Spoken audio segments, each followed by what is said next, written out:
নমস্কার বন্ধুরা, আশা করি সবাই খুব ভালো আছো। শুভমিতা ব্লগে সবাইকে স্বাগত জানাই। আজকে তোমাদের সাথে শেয়ার করব সম্পূর্ণ নিরামিষ 5 ফোড়ন দিয়ে লাউয়ের এক দুর্দান্ত রেসিপি। বেশ কিছু উপকরণ অ্যাড করব, যেই উপকরণগুলো দেওয়ার জন্য এই নিরামিষ লাউয়ের স্বাদ আরও অনেক গুণে বেড়ে যাবে। একদমই ঘরোয়া কয়েকটা উপকরণ, তবে উপকরণটা দেখে তোমাদের মনে হবে যে এইভাবেও কি লাউয়ের রেসিপি বানানো যায়, একদম অন্যরকমভাবে। রেসিপিটা কেউ স্কিপ করো না। স্কিপ করলে কিন্তু আমি কি উপকরণ অ্যাড করলাম বা কি পদ্ধতিতে রেসিপিটা বানালাম সেটা কিন্তু তোমরা মিস করে যাবে। তখন রেসিপিটা খেতে এতটা ভালো হবে না। আর এই নিরামিষ লাউয়ের রেসিপি দিয়ে তোমরা ভাত বা রুটি পরোটা যে কোনো কিছুই খেতে পারো, অপূর্ব স্বাদ হয় খেতে। তাহলে চলো রেসিপিটা দেখে নেওয়া যাক। এখানে আমি প্রথমেই একটা গোটা কচি লাউ নিয়ে নিয়েছি। লাউয়ের খোসাটা ছাড়িয়ে গোটা অবস্থাতেই ধুয়ে নিয়েছি। এরপর লাউগুলো সরু করে কেটে নিয়েছি, খুব সরু না, ঠিক এইভাবে কাটতে হবে। আর এখানে যেটা মূল উপকরণ সেটা হলো 5 ফোড়ন। 5 ফোড়ন 1 চামচ পরিমাণে নিয়ে নিয়েছি। আর লাউটা যেটা অল্প একটু কাটা ছিল, পুরো কিন্তু গোটা ছিল না। তো এটা দেখে তোমাদের মনে হতে পারে যে একটু কেন কাটা, সেটাও আমি তোমাদের একটু বলে দিই। এই অল্প লাউ দিয়ে কিন্তু একটা আমি দুর্দান্ত রেসিপি বানিয়েছি। সেই রেসিপিটাও আমি তোমাদের 1 থেকে 2 দিনের মধ্যে শেয়ার করে দেব। এরপর একটা কড়াই বসিয়ে কড়াইয়ের মধ্যে 1 চামচের থেকে একটু কম পরিমাণে নিয়েছি 5 ফোড়ন, আর গোটা জিরেও নিয়েছি ঠিক সম পরিমাণ। 5 ফোড়ন আর গোটা জিরেটা দিয়ে একটু নাড়াচাড়া করে নিচ্ছি। তবে আমার মনে হলো যে মশলাটা হয়তো একটু কম পড়ে যাবে, এই জন্য আমি আবারও অল্প পরিমাণে একটু 5 ফোড়ন অ্যাড করে নিয়েছি। তোমরা ঠিক যেমন লাউয়ের পরিমাণ নেবে সেই বুঝে 5 ফোড়ন আর গোটা জিরের পরিমাণটা নিয়ে নিও। অনবরত নাড়াচাড়া করে সুন্দর একটা হালকা রং ধরিয়ে মশলাটাকে ভেজে নিচ্ছি। তবে মশলাটা যাতে কোনোভাবেই পুড়ে না যায়, এদিকে কিন্তু খেয়াল রাখতে হবে।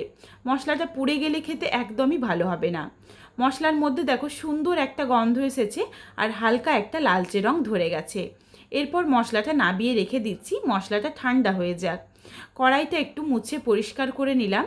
এরপর এই কড়াইয়ের মধ্যেই আমি 2 থেকে 3 চামচ পরিমাণে সর্ষের তেল গরম করে নিচ্ছি। রান্নাটা কিন্তু পুরোটাই সর্ষের তেলেই করতে হবে, তাহলে রেসিপিটা খেতে সবচেয়ে ভালো হবে। সর্ষের তেলটা ভালোভাবে গরম হয়ে গেছে। এরপর এখানে দিয়ে দিচ্ছি 1 মুঠো পরিমাণে বিউলির ডালের বড়ি। বিউলির ডালের বড়িটা দেওয়ার পর নাড়াচাড়া করে সুন্দর লালচে রং ধরিয়ে ভেজে নেব। এখানে চাইলে কিন্তু তোমরা যে কোনো ডালের বড়িরই ব্যবহার করতে পারো, তবে আমি এখানে বিউলির ডালের বড়িটা ব্যবহার করলাম। অনবরত নাড়াচাড়া করে সুন্দর একটা লালচে রং ধরিয়ে নিয়েছি বড়িটাতে। এরপর বড়িটা তুলে রেখে দিচ্ছি। রেসিপিটা কিন্তু একটু অন্যভাবে বানাচ্ছি আর খুবই অল্প তেল মশলাতে। রেসিপিটা খেতে কিন্তু ভীষণ ভালো হয়। তোমাদের কাছে আমার অনুরোধ রইল, বাড়িতে অবশ্যই একবার হলেও লাউয়ের এই রেসিপিটা বানিয়ে আমায় কমেন্ট করে জানিও রেসিপিটা তোমাদের কেমন লাগলো। বড়িটা ভাজা হয়ে গেছে। কড়াইয়ের মধ্যে দিয়ে দিলাম 1 থেকে 2 চামচ পরিমাণে সর্ষের তেল। তেল গরম হয়ে গেছে, ফোড়নে দিচ্ছি তেজপাতা, শুকনো লঙ্কা, সামান্য একটু 5 ফোড়ন, অল্প একটু গোটা জিরে, আর একদমই 1 চিমটি পরিমাণে দিয়েছি রাই সর্ষে।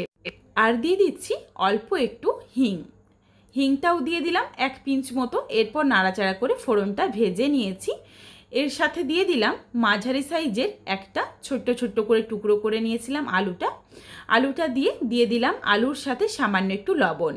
এরপর প্রায় 1 থেকে 2 মিনিট সময় নিয়ে আলুটা একটু ভেজে নেব। এর মধ্যে দেখো মশলা যেটা ভেজে রেখেছিলাম সেটা ঠান্ডা হয়ে গেছে। আমি মিক্সিং জারে নিয়ে মশলাটা গুঁড়ো করে নিচ্ছি। এই রেসিপিটার মধ্যে আমি আমার পছন্দ মতো ফোড়নের ব্যবহার করেছি। তোমরা কিন্তু তোমাদের পছন্দ মতো এর সাথে কালো জিরে বা আরও কিছু ফোড়ন অ্যাড করতে পারো, বা যেই ফোড়নটা পছন্দ নয় সেটা বাদও দিয়ে দিতে পারো।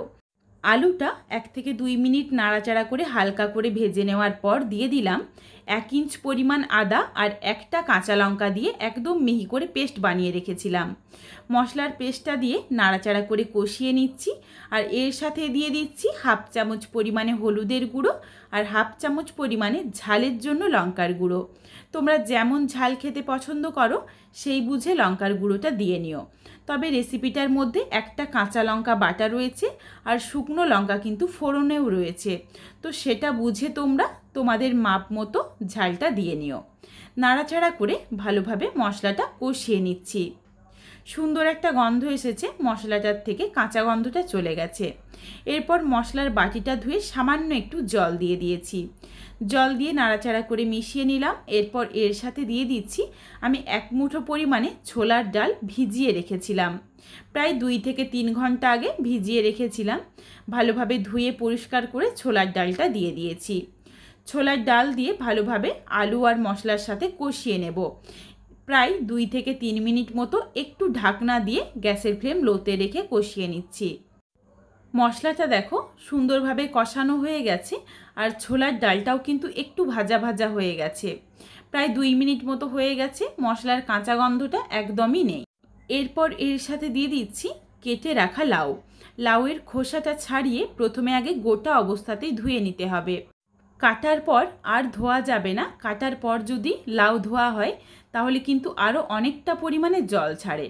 লাউ থেকে তো এমনিই জল ছাড়ে, আর আমার মনে হয় লাউ যদি কেটে ধোয়া হয় তাহলে কিন্তু স্বাদটা অনেকটা কমে যায়। লাউ দেওয়ার পর স্বাদ অনুযায়ী লবণ দিয়ে নাড়াচাড়া করে মিশিয়ে নিয়েছি। সুন্দর দেখো একটা রং চলে এসেছে রান্নাটার মধ্যে।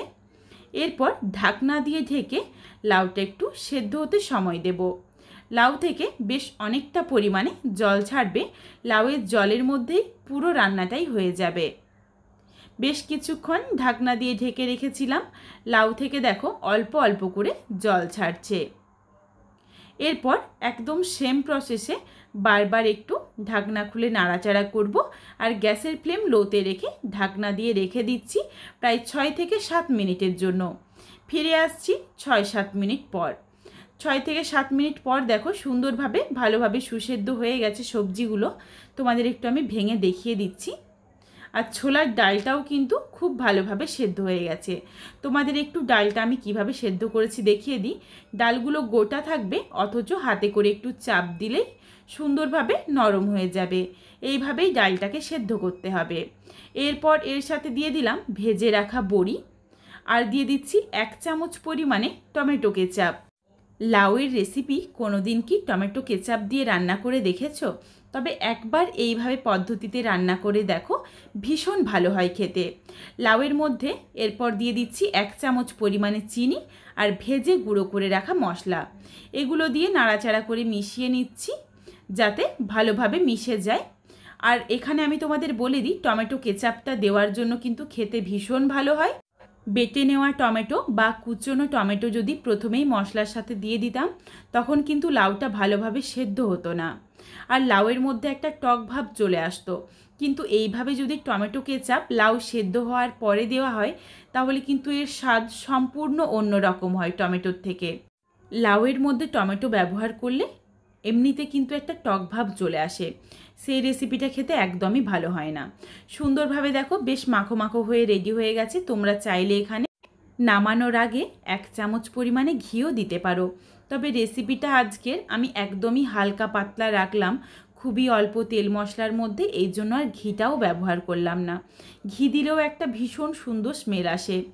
রেসিপিটা একদম রেডি। এরপর গরম ভাত হোক বা রুটি পরোটা, যে কোনো কিছুর সাথেই অপূর্ব লাগে খেতে।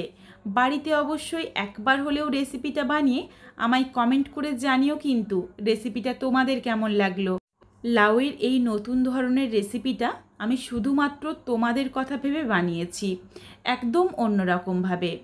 রেসিপিটা তোমাদের যদি ভালো লেগে থাকে তাহলে একটা লাইক করো, শেয়ার করে বন্ধুদের দেখার সুযোগ করে দিও।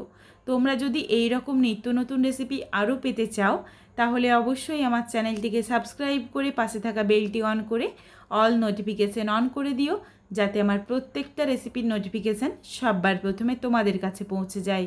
আবারও খুব শীঘ্রই হাজির হচ্ছি নতুন কোনো এক রেসিপি নিয়ে। পরবর্তী রেসিপি দেখার আমন্ত্রণ রইল। পুরো ভিডিওটা দেখার জন্য অনেক অনেক ধন্যবাদ। তাহলে আজকে আসি, সবাই ভালো থেকো, সুস্থ থেকো।